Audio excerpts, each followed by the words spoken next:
Hello दोस्तों, मैं राकेश चौधरी आपका मैथमेटिक्स टीचर वेलकम करता हूं आपका सिंपली क्लासेस के यूट्यूब चैनल। आज का जो हमारा टॉपिक रहेगा वो है लाइन्स एंड एंगल्स, मतलब रेखाएं एवं कोण। तो पहले हम रेखाओं के बारे में पढ़ेंगे, फिर हम कोणों के बारे में पढ़ेंगे, फिर हम उनके क्वेश्चंस की बात करेंगे।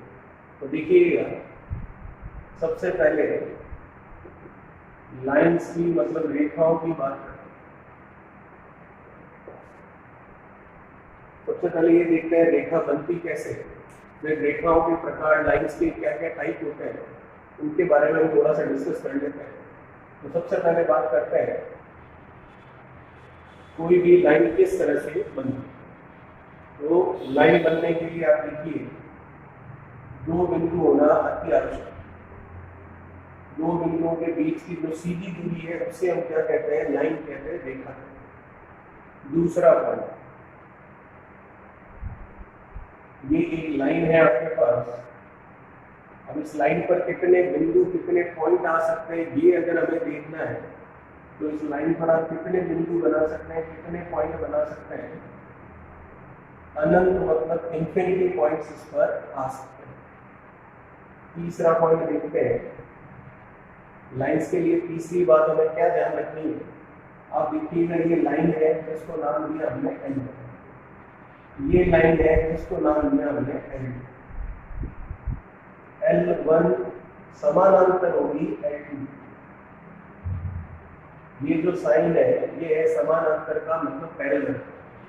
L1 और L2 दोनों लाइनें एक दूसरे के समानांतर होगी किस समय, उस समय जब इन दोनों के बीच की लंबवत दूरी, परपेंडिकुलर डिस्टेंस जो है हर जगह क्या रहेगी, एक समान। मानिए यहाँ पर कितनी है h, तो यहाँ पर भी कितनी होगी h। परपेंडिकुलर का मतलब ये कोण कितने कितने डिग्री के हैं, 90-90 डिग्री। इधर भी 90, इधर भी 90, ये भी 90 और ये भी 90।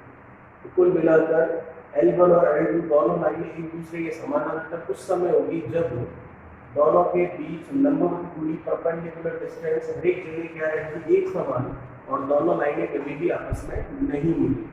और ये जो चिन्ह होता है ये समानांतर पैरेलल का साइन होता है। बात करते हैं अगले पॉइंट की। देखिए, ये है लाइन आपकी L1, ये है लाइन आपकी L2। आप देख सकते हैं ये कितने डिग्री है, 90 डिग्री, और इधर ये भी कितना है, 90 डिग्री। तो ये जो L1 और L2 है दोनों लाइनें एक दूसरे के लंबवत है, तो ये कहलाती है लंबवत रेखाएं, मतलब परपेंडिकुलर लाइन्स। इनको हम इस तरह से प्रदर्शित करते हैं, L1 परपेंडिकुलर L2, मतलब लाइन पहली लाइन दूसरी की लंबवत है, और ये बताता है पहली लाइन दूसरी लाइन के समानांतर। चलिए आगे देखते हैं। पांचवा पॉइंट क्या कहता है आपको, ये है लाइन L1, ये है लाइन L2, दोनों एक दूसरे को किसी एक बिंदु पर प्रतिच्छेद कर रही है, काट रही है। तो इन लाइनों को हम प्रतिच्छेदी रेखाएं कहते हैं, इंटरसेक्टिंग लाइंस कहते हैं, और इस बिंदु को हम प्रतिच्छेदी बिंदु कहते हैं, इंटरसेक्टिंग पॉइंट कहते हैं। तो इसका मतलब L1 और L2 दोनों लाइनें एक दूसरे के लिए प्रतिच्छेदी लाइनें हैं, इंटरसेक्टिंग लाइंस है, प्रतिच्छेदी रेखाएं हैं, और जहां पर वह दोनों एक दूसरे को काटती है उस बिंदु को प्रतिच्छेदी बिंदु, इंटरसेक्टिंग पॉइंट कहा जाता है।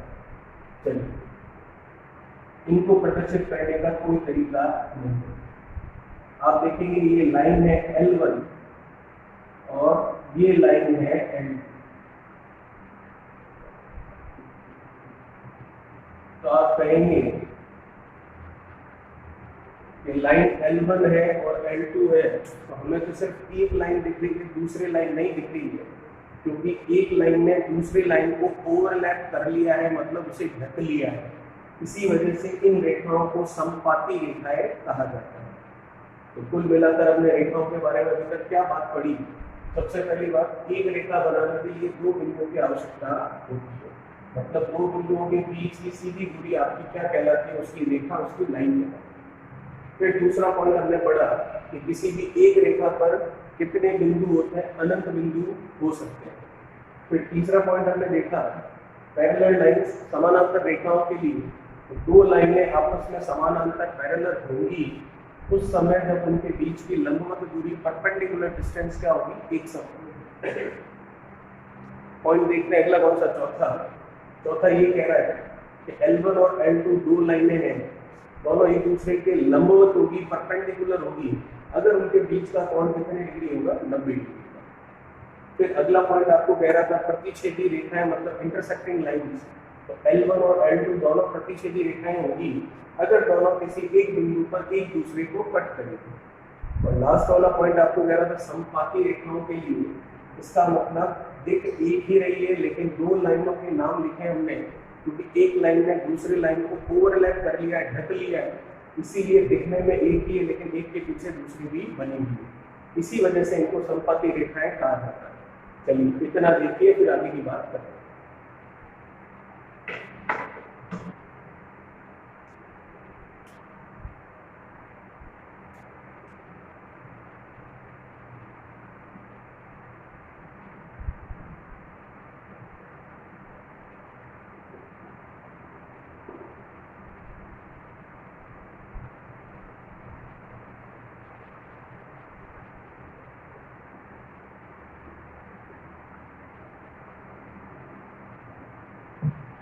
देखिए ये कुछ हमने पढ़ा लाइनों के बारे में, अब थोड़ा बहुत कोणों के बारे में हम जानकारी लेंगे।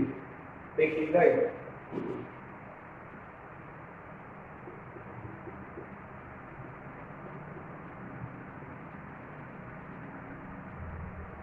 कोण के बारे में क्या जानकारी है। देखिए सबसे पहली बात, कोण बनता कैसे, जिस प्रकार से हमने लाइन कैसे बनती है उसके बारे में बात की।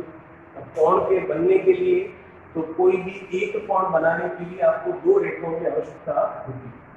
दो रेखाओं का मतलब ऐसा नहीं है कि इस तरह से दो रेखाएं सामने ले ली जाए, दो रेखाओं का मतलब इस तरह से, ये कोण बन रहा है क्या, तो इसका मतलब एक कोण बनाने के लिए आपको कितनी रेखाओं की आवश्यकता, कितनी लाइनों की जरूरत पड़ती है, दो लाइन। चलिए फिर अगला पॉइंट, तो आप देख सकते हैं ये एक लाइन है आपके पास, इस पर आपको ये बिंदु नजर आ रहा है, तो किसी एक लाइन पर एक बिंदु पर एक ही तरफ बनने वाले कोणों का योगफल हमेशा 180 डिग्री होता है। तो ये एक लाइन एक बिंदु और एक ही तरफ जितने भी कोण बनेंगे, चाहे आप कितने भी बना लीजिए, सबका टोटल कितना होगा आपका 180 डिग्री। उन सबको जोड़ लीजिए, किसके बराबर आएगा, उन सबको जोड़ेंगे 180 डिग्री के बराबर। ऐसा क्यों, क्योंकि ये जो कोण बना 180 डिग्री ये कहलाता है सरल कोण, जिसे स्ट्रेट एंगल कहते हैं। वो क्या होता है थोड़ी देर में आपको पता चलेगा। तो कुल मिलाकर अभी हमें ध्यान रखना है, एक लाइन पर एक बिंदु पर एक ही तरफ बनने वाले कोणों का योगफल कितना होता है, 180।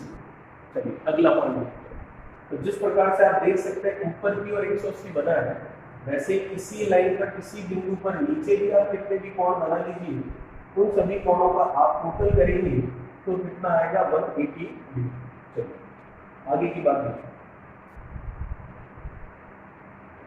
तो यही दूसरे पॉइंट से हम एक पॉइंट कह सकते हैं, वो ये कि किसी एक बिंदु पर जितने भी कोण बनते हैं उन सभी कोणों का टोटल आप कह सकते हैं कितना होता है, 360।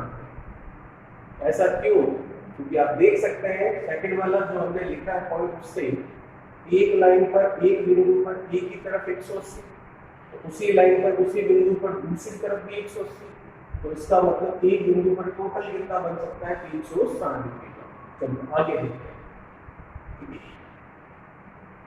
कुछ हम चीजें समझेंगे कोणों के लिए, जैसे कि कोणों के प्रकार समझेंगे, कोणों की गुण मतलब प्रॉपर्टीज के बारे में बात करेंगे, टाइप ऑफ एंगल्स के बारे में बात करेंगे, कुछ हम थ्योरम्स मतलब प्रमेय लेकर चलेंगे, जिससे कि आपका जितना भी आने वाला क्वेश्चन वाला पार्ट है वो आप आसानी से कर सकें, और वो उसी समय आप कर पाएंगे जब आप ये जो मैं आपको पॉइंट्स लिखवा रहा हूँ, रेखाएं और कोणों के बारे में, वो आपको अच्छे से पता होगा, तब आप इजीली कर पाएंगे। और बहुत आसान क्वेश्चन आता है, बस शर्त ये है कि जो भी हम पॉइंट समझ रहे हैं वो आपको अच्छे से पता होने चाहिए। अगला पॉइंट क्या कहता है, देखिए आप देख सकते हैं ये आपको त्रिभुज दिख रहा है जिसको नाम दे दिया हमने ए बी और सी। तो किसी भी त्रिभुज के लिए अंतः कोणों का योगफल सम ऑफ इंटरनल एंगल्स हमेशा कितना होता है, मान 80। ठीक है, ये आपको ध्यान रखना है। अगला पॉइंट, कुछ बेसिक चीजें हैं जो कि आपको पता है, फिर भी बताते हुए चल रहा हूँ ताकि दिक्कत नहीं है। फिर बात करें इसकी, ये एक चतुर्भुज है, क्वाड्रिलेटरल है, इसको नाम दे दिया ए बी सी डी। इसके अंतः कोणों का योगफल सम ऑफ इंटरनल एंगल्स कितना होगा, 360 डिग्री। वर्ग हो सकता है, आयत हो सकता है, समानांतर चतुर्भुज हो सकता है, समलंब चतुर्भुज हो सकता है, समचतुर्भुज हो सकता है, स्क्वायर हो सकता है, रेक्टेंगल हो सकता है। ठीक है, ये रोम्बस हो सकता है, ट्रेपेजम हो सकता है, पैरेललोग्राम हो सकता है, किसी भी तरह का क्वाड्रिलेटरल, किसी भी तरह का चतुर्भुज ये हो सकता है। अंतर कोणों का योगफल कितना होगा, 360 डिग्री। वैसे त्रिभुज की बात करें, ट्रायंगल की बात करें, तो त्रिभुज किसी भी तरह का हो सकता है, चाहे वो समबाहु त्रिभुज हो, समद्विबाहु त्रिभुज हो, विषमबाहु त्रिभुज हो, अधिक कोण त्रिभुज हो, न्यून कोण त्रिभुज हो या समकोण त्रिभुज हो, किसी भी तरह का त्रिभुज हो, उसके अंतर कोणों का योगफल कितना होगा, 180 डिग्री। ट्रायंगल किसी भी तरह का हो, चाहे वो राइट एंगल ट्रायंगल हो, चाहे वो आइसोसेलेस ट्रायंगल हो, चाहे वो इक्विलेटरल ट्रायंगल हो, चाहे वो स्केलर ट्रायंगल हो, चाहे वो एक्यूट एंगल ट्रायंगल हो, चाहे वो ऑब्ट्यूज एंगल ट्रायंगल हो, किसी भी तरह का ट्रायंगल हो, sum of internal angles is always equals to 180 degree. चलिए बात करते हैं अगले पॉइंट।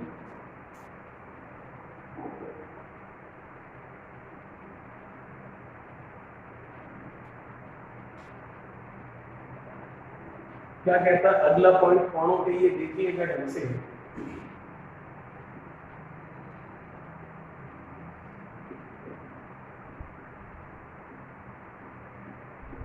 ये हमने त्रिभुज बनाया है ए बी सी, जिसकी तीनों भुजाओं पर इस तरह का चिन्ह लगाया गया है जो कि आपको ये बताता है कि इस त्रिभुज की ये तीनों भुजाएं आपस में बराबर है।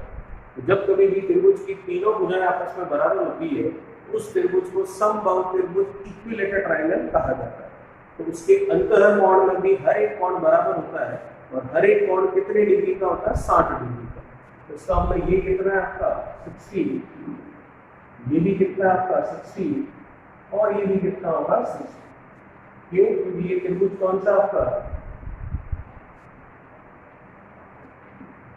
समबाहु त्रिभुज, मतलब इक्विलेटरल ट्रायंगल।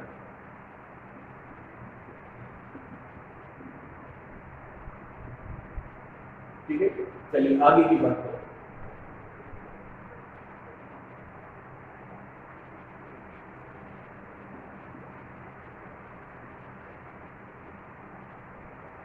देखिएगा, ऐसा नहीं है कि हम त्रिभुजों के बारे में पढ़ रहे हैं, ये जानकारी इसलिए ले रहे हैं क्योंकि जब क्वेश्चंस करेंगे तो इनकी जरूरत पड़ेगी। अभी हम त्रिभुज नहीं, अभी हम रेखा एवं कोण ही पढ़ रहे हैं, लेकिन जब इस रेखा एवं कोण, लाइंस एंड एंगल्स के हम क्वेश्चंस करते हैं, तो ये सारी प्रमेय, ये सारी थ्योरम्स, ये सारे पॉइंट हमारे काम आता है और इन्हीं से हमारे क्वेश्चंस होते हैं। इसीलिए आपको समझाता हुआ चल रहा हूँ ताकि क्वेश्चंस करें तब आपको दिक्कत नहीं है। क्या कह रहा है अगला, देखिए, ये ए, ये है बी और ये है सी। अब आप देख सकते हैं मैंने इस तरह के चिन्ह केवल और केवल दो भुजाओं पर बनाए हैं, जो कि ये बताता है कि ये दोनों भुजाएं आपस में क्या है, बराबर। तो त्रिभुज की तीन भुजाएं बराबर होती है तो तीनों कोण भी बराबर होते हैं, और प्रत्येक कोण 60 डिग्री का होता है, और उस त्रिभुज को समबाहु त्रिभुज कहा जाता है। लेकिन अगर त्रिभुज की दो भुजाएं बराबर हो तो उस त्रिभुज को कहा जाता है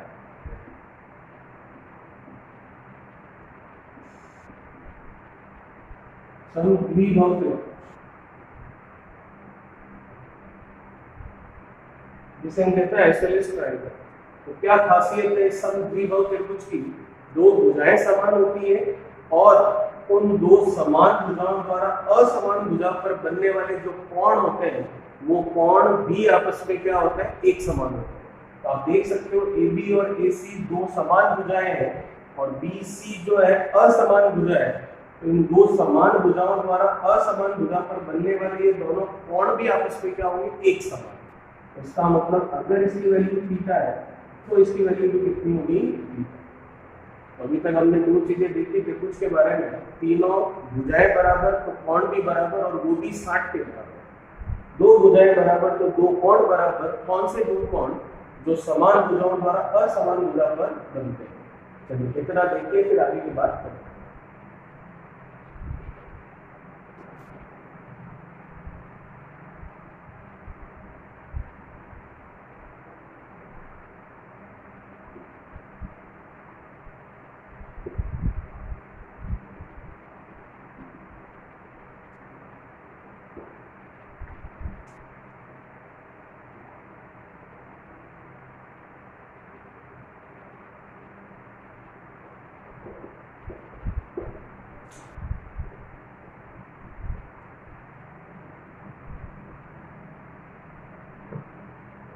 चलिए देखिए अगला पॉइंट क्या कह रहा है आपको।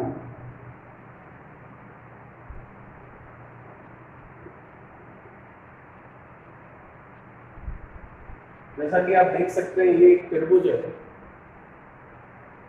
जिसका नाम दे दिया हमने ए बी और सी। ये बी कोण है, ये सी कोण है और ये ए कोण।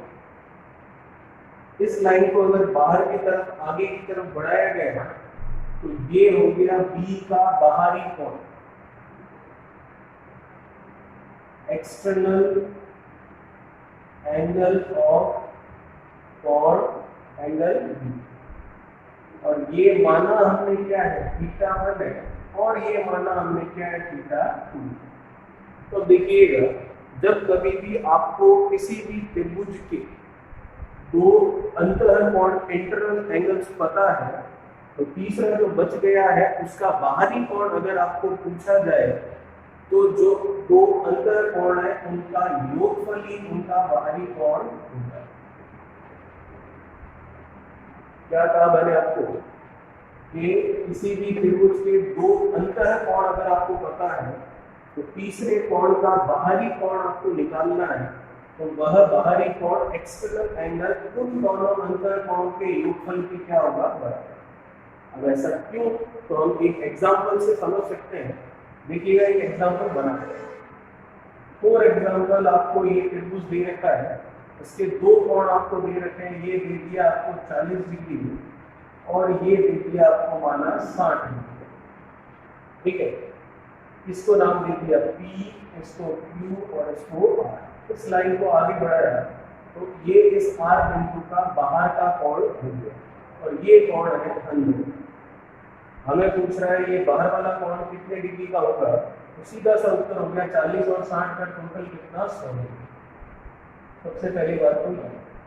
फिर दिमाग में आता है ऐसा क्यों, क्यों का जवाब हम यहाँ देख सकते हैं।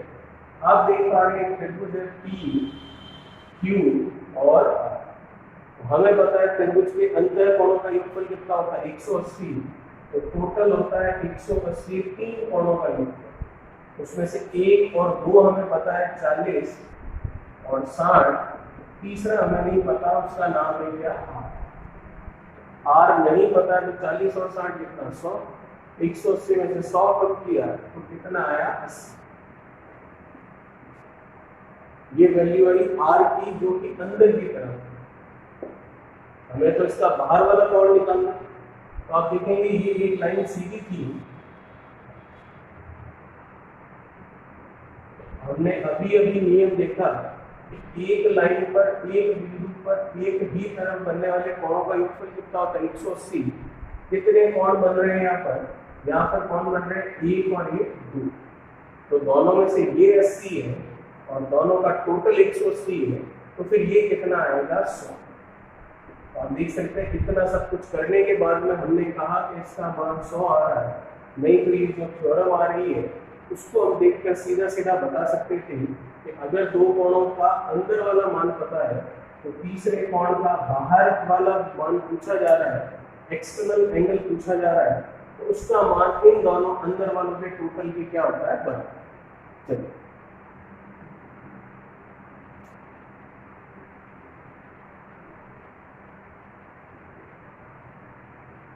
बात करते हैं अगले पॉइंट।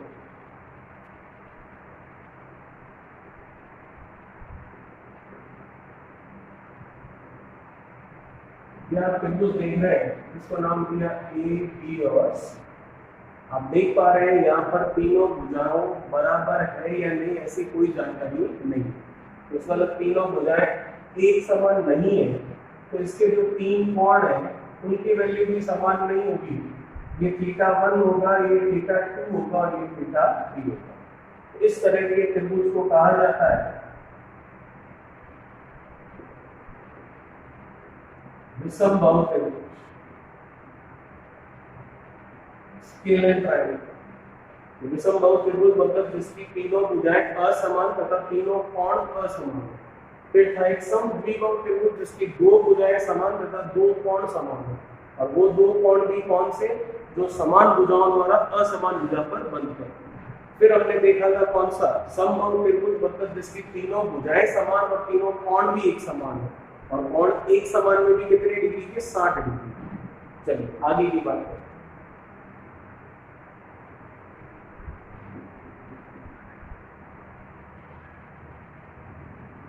ये आप देख सकते हैं, ये है आपका त्रिभुज, ये 90 डिग्री है।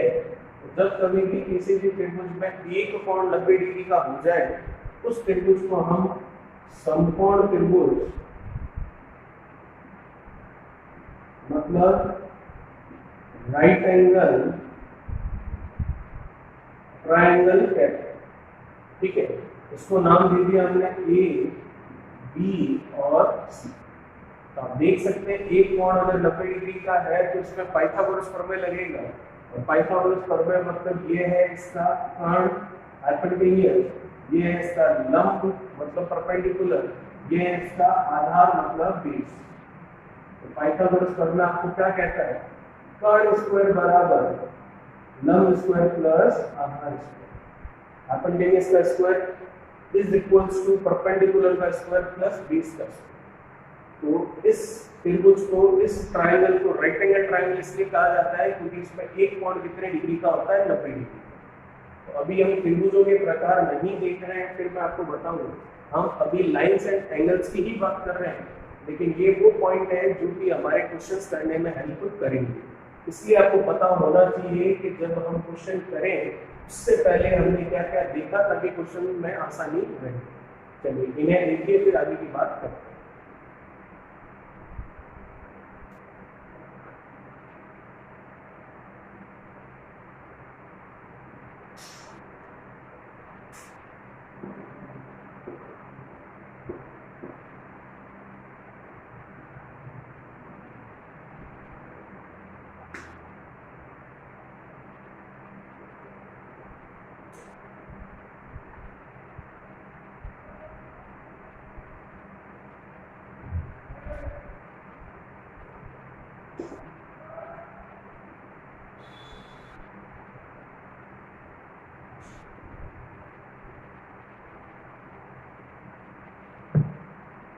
अगला पॉइंट क्या है देखिए,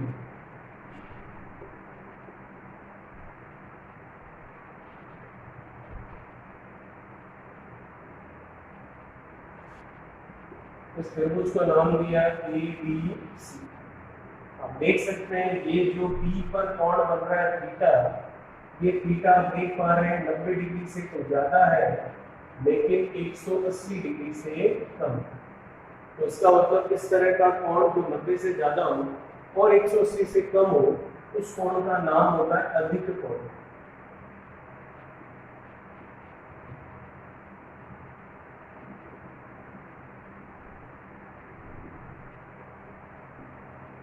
अधिक कोण मतलब ऑप्टिमस एंगल। तो हम ये कहते हैं जब कभी भी किसी भी त्रिभुज में एक कोण अधिक कोण हो तो उस त्रिभुज को कहा जाता है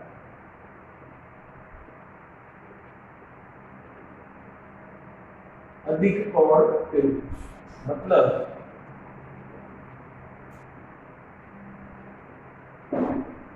ऑब्ट्यूज एंगल ट्रायंगल।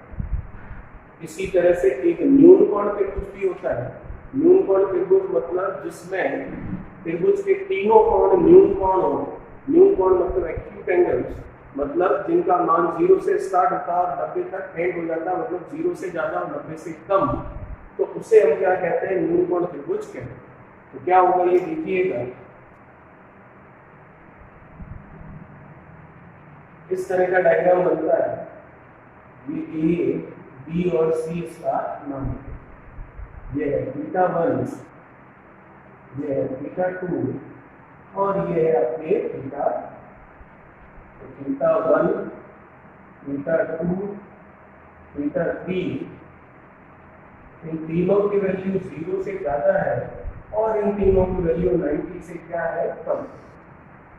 इसका मतलब हम ये कहते हैं कि जब कभी भी किसी भी त्रिभुज के तीनों कोण न्यून कोण, तो 0 से ज्यादा और 90 से कम जो कोण होता है उसे कहा जाता है न्यून कोण,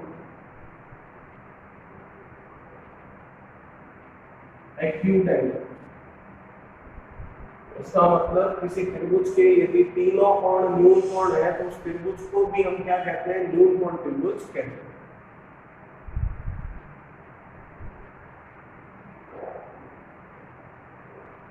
न्यून कोण त्रिभुज मतलब एक्यूट एंगल ट्रायंगल।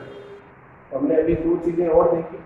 अभी हमने देखा जब कभी भी किसी भी त्रिभुज का एक कोण 90 से ज्यादा और 180 से कम हो तो उसे हम कहते हैं अधिक कोण त्रिभुज, और जब कभी भी किसी भी त्रिभुज के तीनों कोण 0 से ज्यादा और 90 से कम हो तो उसे हम कहते हैं न्यून कोण त्रिभुज।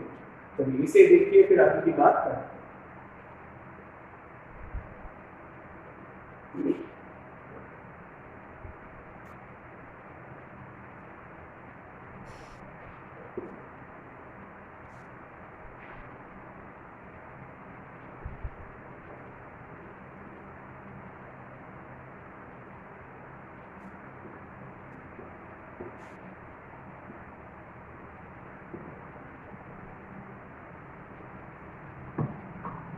अब हम बात करते हैं कोणों के प्रकार।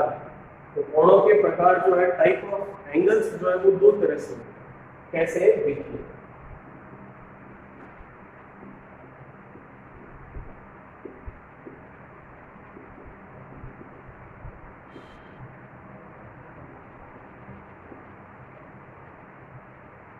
टाइप ऑफ एंगल्स मतलब कोणों के प्रकार की बात करें तो कोणों के प्रकार दो तरह से होते हैं। एक तो होता है उसके मान के आधार पर, मतलब उनकी वैल्यूज के आधार पर, और एक होता है कोणों का प्रकार गुणों के आधार पर।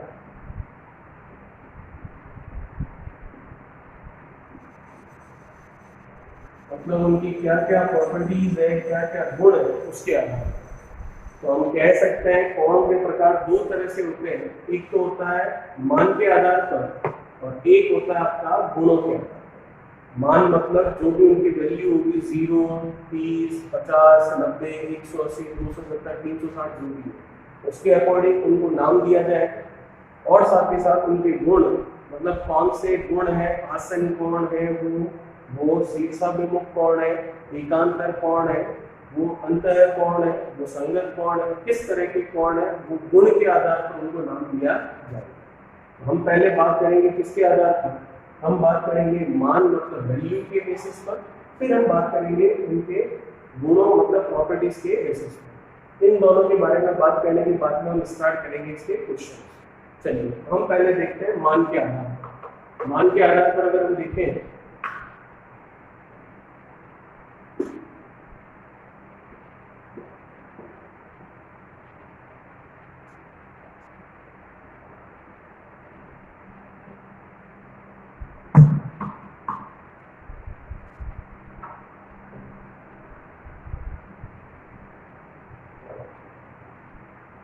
रिकॉर्डिंग बंद होती है।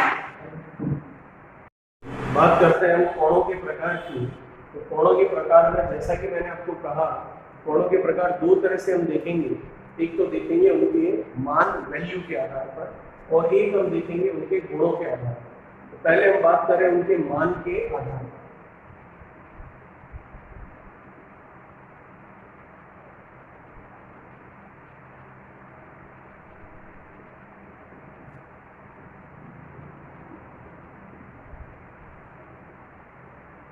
मान के आधार पर किस तरीके से देखिएगा, जैसा कि आपको पता है कि एक कोण बनाने के लिए दो रेखाओं की आवश्यकता होती है।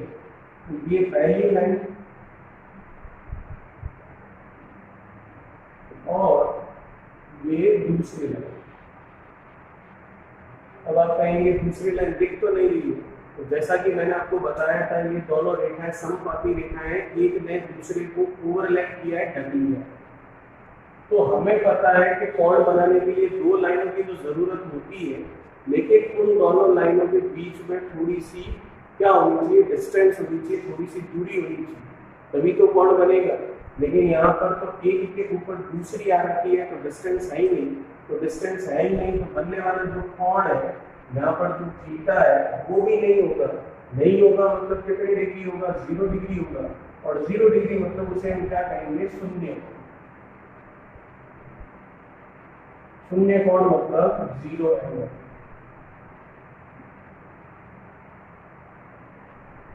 अब देखिएगा क्या होने वाला है, ये जो एक लाइन है वो यहीं रहेगी और जो दूसरी लाइन है वो यहाँ से मूवमेंट करना, घूमना स्टार्ट करेगी।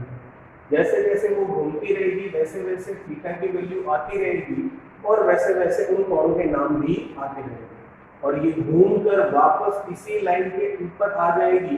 तब हमारे जितने भी कोण है वैल्यू के बेसिस पर वो सारे के सारे आ जाएंगे। देखते हैं अगला।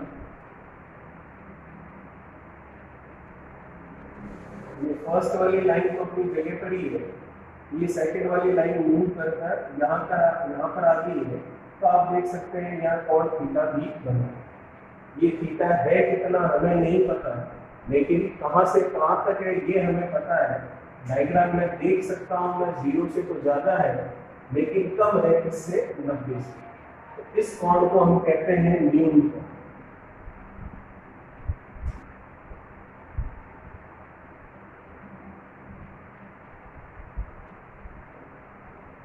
ठीक है, चलिए। तो क्या कहा हमने, एक लाइन में मूवमेंट करना स्टार्ट किया तो एंगल बनना स्टार्ट हुआ। ये एंगल है कितने डिग्री का ये हमें नहीं पता अभी, लेकिन डायग्राम देखकर ये पता है कि 0 से ज़्यादा है, 90 से कम है। इस तरह के एंगल को हम कहते हैं एक्यूट एंगल, मतलब न्यून। बात करते हैं आगे। ये लाइन एक अपनी जगह पर ही है, दूसरी लाइन आ गई यहाँ, तो फिर कोण भी बन गया। इस तरह का कोण जो होता है वो होता है 90 डिग्री।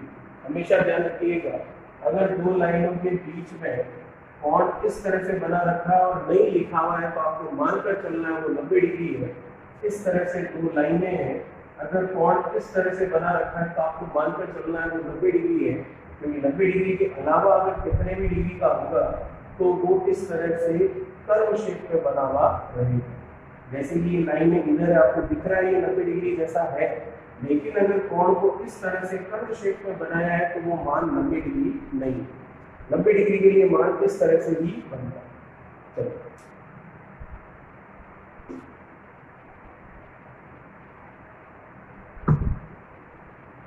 ये लाइन पहली और ये लाइन दूसरी और ये कितना हुआ, 90 डिग्री। तो इसका मतलब अभी थीटा का मान फिक्स हो गया कितना, 90।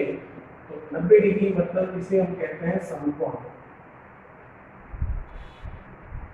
Right angle.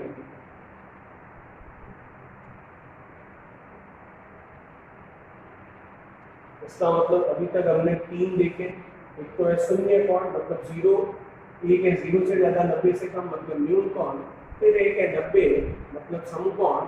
अब अगला देखें हम इसमें, ये लाइन है फर्स्ट और ये लाइन है सेकंड, बनने वाला कोण हो गया आपके लिए।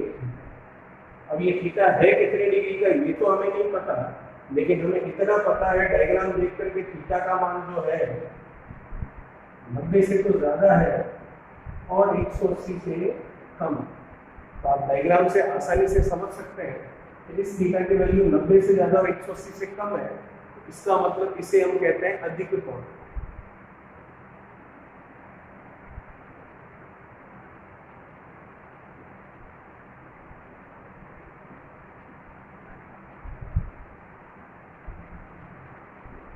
इसे हम कहते हैं अधिक कोण मतलब ऑप्टिमिज्म।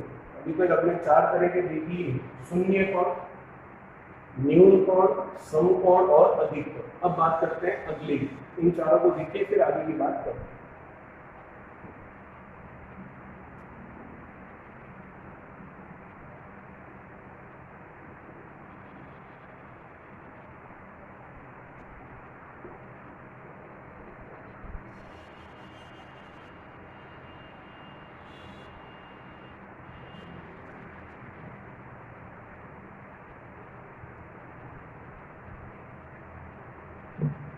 चलिए, शून्य कोण, न्यून कोण, समकोण और अधिक कोण के बाद में बात करते हैं आगे की। ये लाइन पहली और ये लाइन दूसरी आगे घूमती हुई यहाँ। तो थीटा कहाँ बन रहा है? यहाँ। तो थीटा की वैल्यू आप देख सकते हैं कितनी होगी? 180 डिग्री। क्यों होगी? क्योंकि जो हमने एक नियम पढ़ा था, एक लाइन पर एक बिंदु पर एक तरफ बनने वाले कोण 180 पे होते हैं। इसे हम कहते हैं सरल कोण, या फिर इसका एक और नाम है विजु कोण, मतलब स्ट्रेट एंगल।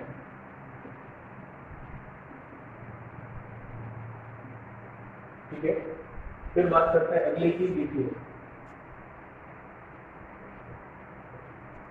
ये है लाइन L1 और ये है लाइन L2, बनने वाला कोण है ये।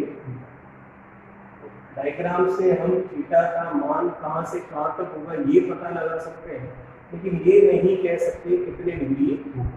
तो डायग्राम देखकर मैं कह सकता हूँ थीटा की वैल्यू ज्यादा है 180 से और कम होगी किससे? 360। ठीक है, इसे हम कहते हैं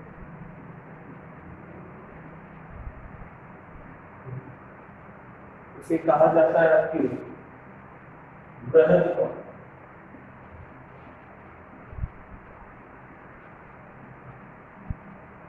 मतलब रिफ्लेक्स एंगल, जिसका मान 180 से ज्यादा और 360 से कम। और लास्ट में आता है आपकी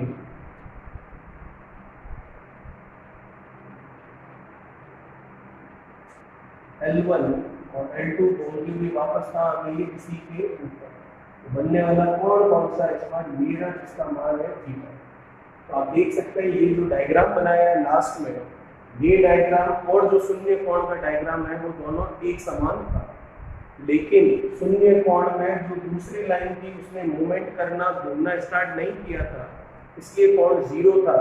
लेकिन यहाँ पर मैं देख सकता हूँ कि इस लाइन ने घूमकर वापस वही स्थिति ले ली है जहाँ से ये स्टार्ट हुई थी। इसका मतलब पूरा राउंड कर कर आई है, पूरा एक चक्कर लगाकर ये लाइन आई है। तो जो थीटा बना है उस थीटा का मान कितना है? 360 डिग्री। इसीलिए इस कोण को नाम कहा जाता है संपूर्ण कोण,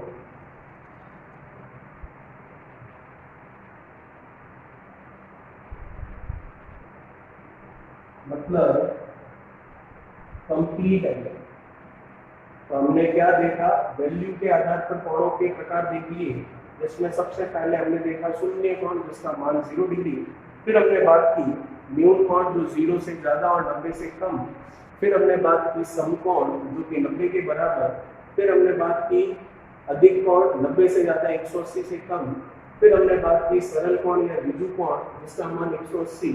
फिर हमने बात की बृहद कोण जो कि 180 से ज्यादा लेकिन 360 से कम। और लास्ट में हमने बात की संपूर्ण कोण, मतलब कितना? 360। तो इन्हें देखिए, फिर बात करते हैं कोणों के प्रकार, उनके गुणों के आधार पर।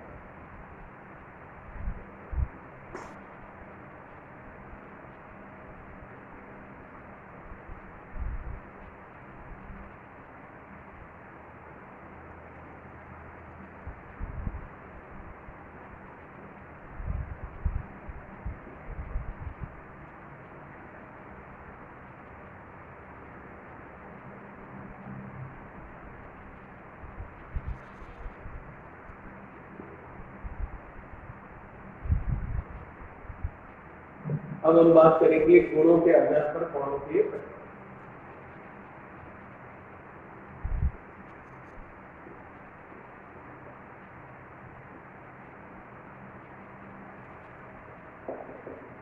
चलिए, सबसे पहला देखते हैं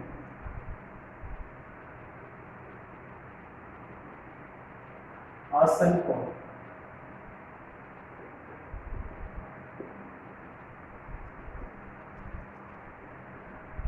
क्या होता है आसन कोण?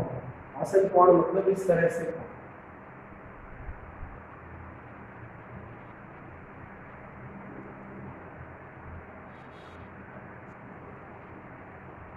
थीटा 1 और थीटा 2 दोनों ही आसन कोण।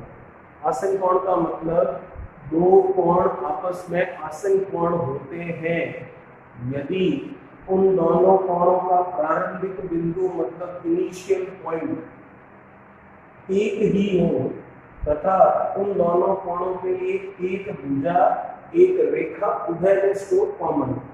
तो आप देख सकते हैं θ1 और θ2 दो कोण है यहाँ पर, दोनों स्टार्ट कहाँ से हो रहे हैं, यहाँ से, और दोनों के लिए एक भुजा कॉमन कौन सी है, ये जो बीच में है। तो इन कोणों को हम क्या नाम देते हैं, आसन। तो इस तरह से देख सकते हैं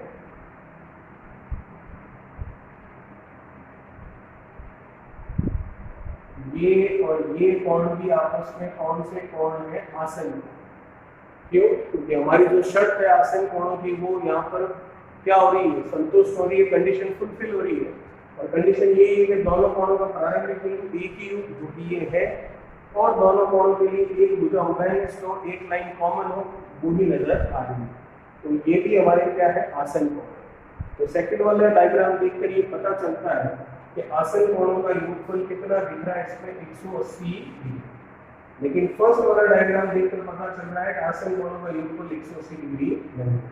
तो कुल मिलाकर सिर्फ इतना सा कहा जाता है कि आसन कोणों के लिए योगफल 180 डिग्री हो भी सकता है और नहीं, डिपेंड करता है कि वो कोण किस तरह से बने हुए हैं। अगर इस तरह से बने हुए हैं तो 180 डिग्री है, और अगर इस तरह का कुछ है तो 180 डिग्री नहीं है। चलिए बात करते हैं आगे।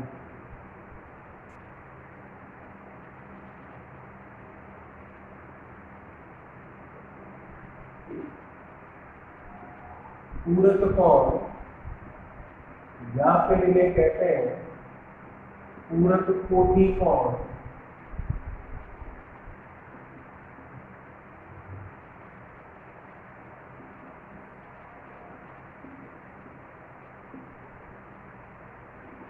जिन्हें हम कहते हैं कॉम्प्लीमेंट्री एंगल्स। तो कोण है θ1 और कोण है θ2। दो कोण दे रखे हैं आपको, तो θ1 और θ2 दोनों एक दूसरे के पूरक कोण या पूरक कोटि कोण, एक दूसरे के कॉम्प्लीमेंट्री एंगल्स होंगे अगर इन दोनों कोणों का योगफल कितना होगा, आपके 90 डिग्री। उसी तरह से एक होता है समपूरक कोण।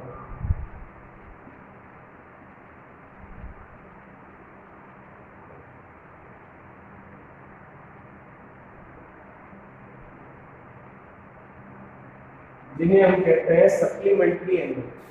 तो दो कोण है θ1 और θ2, दोनों कोण एक दूसरे के संपूरक कोण होंगे यदि दोनों कोणों का योगफल कितना होगा, 180।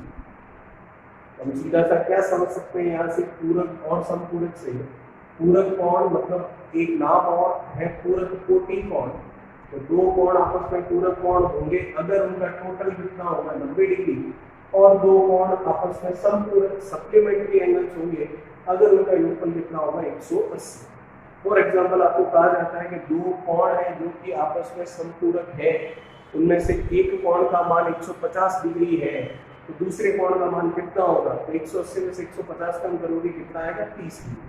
क्योंकि दोनों को जोड़ने पर 180 होना चाहिए, तो 150 तो आपको दे रखा है, तो दूसरा 30 होगा तभी जोड़ने पर 180 होगा। वैसे ही आपको कहे कि दो कोण है आपके पास जो कि आपस में पूरक कोण है, कॉम्प्लीमेंट्री एंगल्स है, यदि उनमें से एक कोण 70 डिग्री है तो दूसरा कितना होगा, तो दूसरा होगा 20 डिग्री। क्यों? क्योंकि पूरक कोण मतलब दोनों का टोटल 90, तो एक 70 है तो दूसरा 20 होगा, तभी जोड़ने पर कितना होगा, 90। इस तरह के क्वेश्चन होते हैं। तो आपको जब पता होगा पूरक होता कितना है और समपूरक कितना होता है तो आप इसका आंसर कर पाएंगे। तो हमने तीन चीजें पढ़ी अभी, एक तो आसन कोण, एक पूरक कोण और एक समपूरक। आसन कोण मतलब दो कोण आसन कोण होंगे अगर प्रारंभिक बिंदु ए और उनकी भुजा भी कॉमन हो, और इनका टोटल 180 होता भी है और नहीं भी, निर्भर करता है कि किस प्रकार से आकृति बनी हुई। और पूरक मतलब टोटल 90 और समपूरक मतलब टोटल 180। चलिए इन्हें देखिए फिर आगे की बात करें।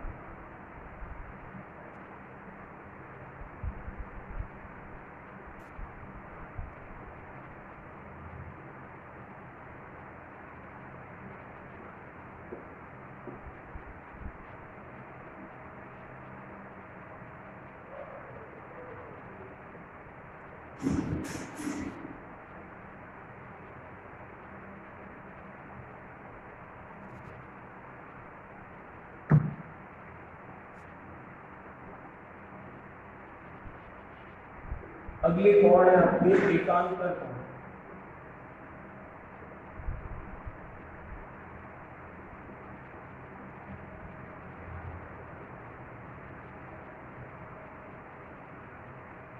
क्या होते हैं एकांतर कोण? देखिए ये लाइन है L1, ये लाइन है L2, L1 समानांतर L2।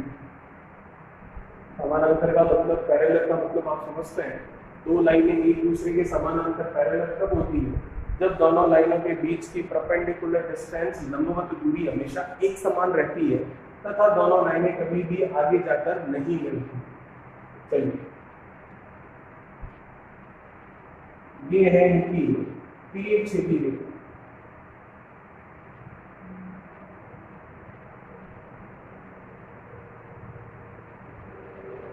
इसे हम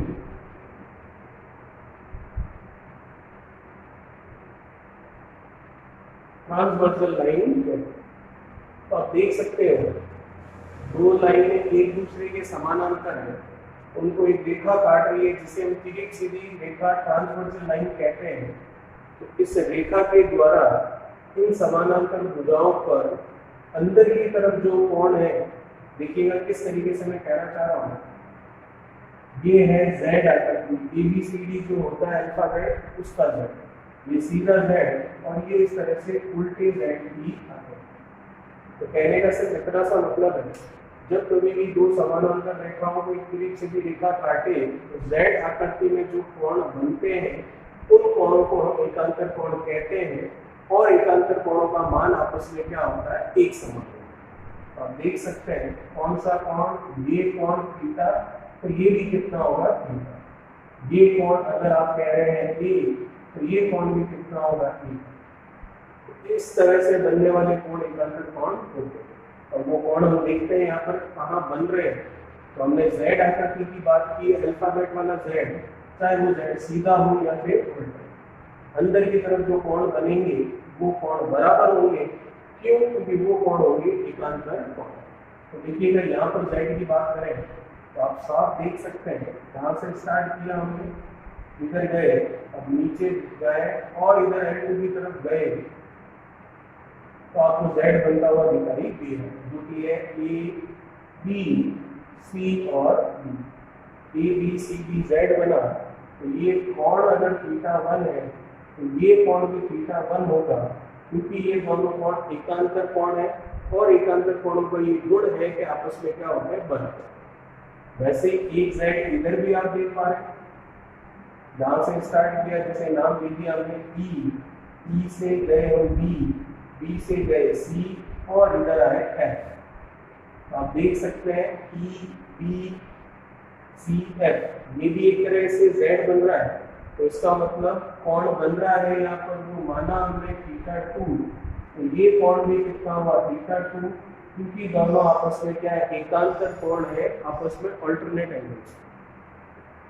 एकांतर कोणों के लिए हमने क्या सीखा कि दो समानांतर रेखाओं को जब एक तिर्यक छेदी रेखा काटे तो Z आकृति में, चाहे वो उल्टा हो या सीधा, किसी भी प्रकार का Z हो, Z आकृति में अंदर की तरफ बनने वाले कोण क्या होते हैं? आपस में एक समान होते हैं, बराबर। इसी वजह से उन कोणों को हम एकांतर कोण कहते हैं।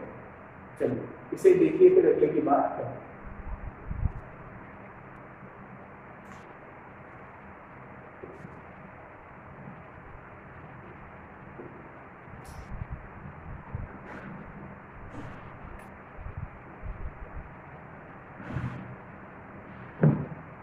चलिए अगला हम देखते हैं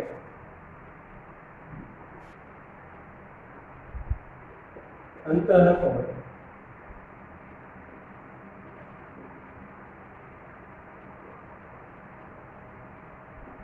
जिसे हम कहते हैं इंटरनल एंगल। आप देख सकते हैं ये लाइन है आपकी L1, ये लाइन है आपकी L2 और L1 समानांतर है L2। ये है इसकी तिर्यक छेदी। हमेशा ध्यान रखिएगा जिन कोणों के लिए समानांतर की कंडीशन कही जा रही है उन कोणों के लिए समानांतर की कंडीशन होनी चाहिए, तभी वह कोण होगा, अदरवाइज वह कोण नहीं बनता। तो ये लाइन होगी L1 L2 समानांतर, ये होगी तिरछी रेखा। चलिए अब बात करते हैं इसकी।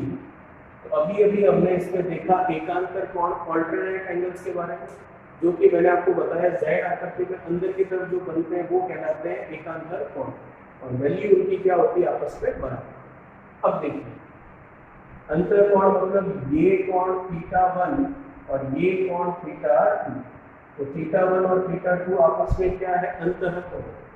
और इधर अगर मैं देखूं तो ये कोण आपका θ3 और ये कोण θ4, तो θ3 और θ4 भी आपस में अंतर कोण है, इंटरनल एंगल्स।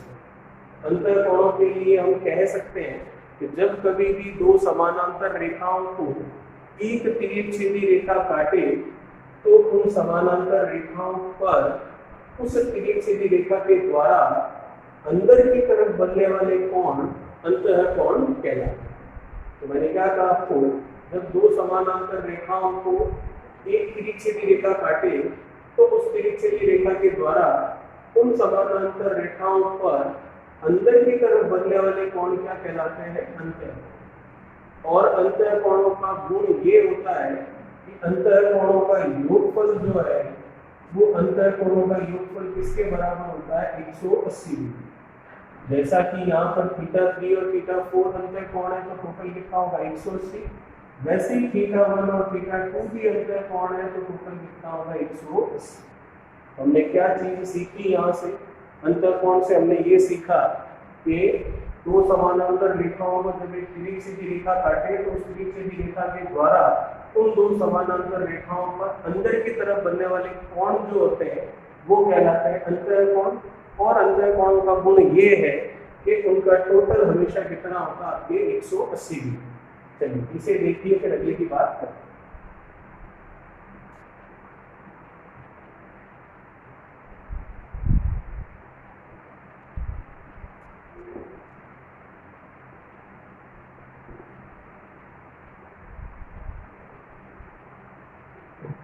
अगला क्या कह रहा है, देखिए अगला है हमारा संगत कोण, जिसे हम कहते हैं करस्पॉन्डिंग।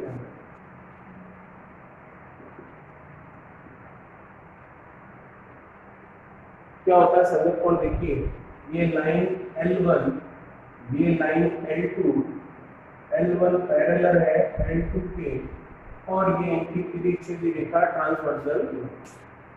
तो संगत कोण मतलब ये अगर कोण आपका θ1 है तो ये कोण भी आपका θ1, वैसे ही ये कोण अगर आपका θ2 है तो ये कोण भी आपका θ2 होगा, ठीक है। वैसे ही अगर यहाँ पर आप θ3 बनाते हैं तो ये भी θ3 होगा, और वैसे ही यहाँ पर θ4 बनाते हैं तो ये नीचे वाला भी θ4 ही होगा।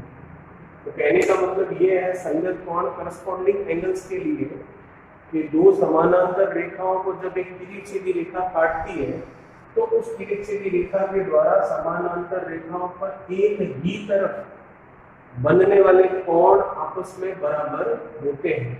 क्यों, क्योंकि वह कोण होते हैं आपके संगत कोण करस्पॉन्डिंग एंगल। तो ये हो गए लाइन 1 लाइन 2 समानांतर, ये होगी तिरछी रेखा। तो ये इस तिरछी रेखा के द्वारा इन लाइनों पर एक ही तरफ बनने वाले कोण θ1 θ1, और ये एक ही तरफ बनने वाले कोण θ2 θ2, वैसे ऊपर वाले ये θ3 θ3 और ये θ4 θ4। तो इन कोणों को हम क्या बोलते हैं, संगत कोण, और इनकी वैल्यू क्या होती है, आपस में बराबर। चलिए इसे देखिए, फिर आज लास्ट की बात करते हैं जो कि है हमारा शीर्षाभिमुख कोण, vertically opposite angle.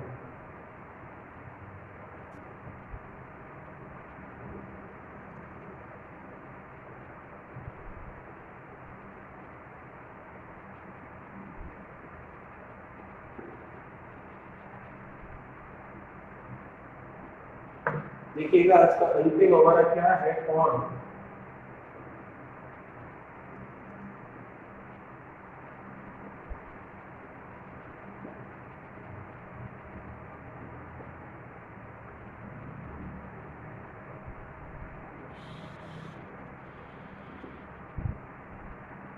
Vertically opposite angles. आप देख सकते हैं ये लाइन है L1 और ये लाइन है L2। तो L1 और L2 यहाँ समानांतर नहीं कहा जा रहा है, क्योंकि L1 और L2 दोनों लाइनें समानांतर नहीं है, प्रतिच्छेदी है, मतलब इंटरसेक्टिंग लाइन्स है। L1 और L2 दो प्रतिच्छेदी लाइनें हैं आपके पास, इंटरसेक्टिंग लाइन्स है, ये है इनका इंटरसेक्टिंग पॉइंट, मतलब प्रतिच्छेदी बिंदु। तो दो प्रतिच्छेदी रेखाओं के प्रतिच्छेदी बिंदु पर विपरीत दिशाओं में बनने वाले कोण आपस में बराबर होते हैं, और उन कोणों को हम शीर्षाभिमुख कोण कहते हैं। तो जैसे कि ये L2 L1 ये इंटरसेक्टिंग पॉइंट, तो इस पर ऊपर और नीचे अपोजिट साइड होगी, तो अपोजिट साइड में बनने वाले कोण आपस में बराबर हो गए, क्योंकि वो कोण कौन से हैं, शीर्षाभिमुख कोण। वैसे ही इधर अगर बन रहा है θ2, तो ये भी बनेगा थीटा। तो कुल मिलाकर हम ये कह सकते हैं अपोजिट वर्टिकली अपोजिट एंगल्स के लिए, शीर्षाभिमुख कोणों के लिए, कि दो प्रतिच्छेदी रेखाओं के प्रतिच्छेदी बिंदु पर, दो इंटरसेक्टिंग लाइन के इंटरसेक्टिंग पॉइंट पर अपोजिट साइड में बनने वाले एंगल्स वर्टिकली अपोजिट एंगल्स होते हैं, और उनकी वैल्यू आपस में बराबर होती है। तो ये और ये आपस में इक्वल, वैसे θ2 और θ2 भी आपस में इक्वल। तो ये था हमारा रेखा एवं कोण का थ्योरेटिकल पार्ट। तो आई होप आपको अच्छा लगा होगा और आपको अच्छे से समझ में आया होगा और आपके लिए यूजफुल रहेगा।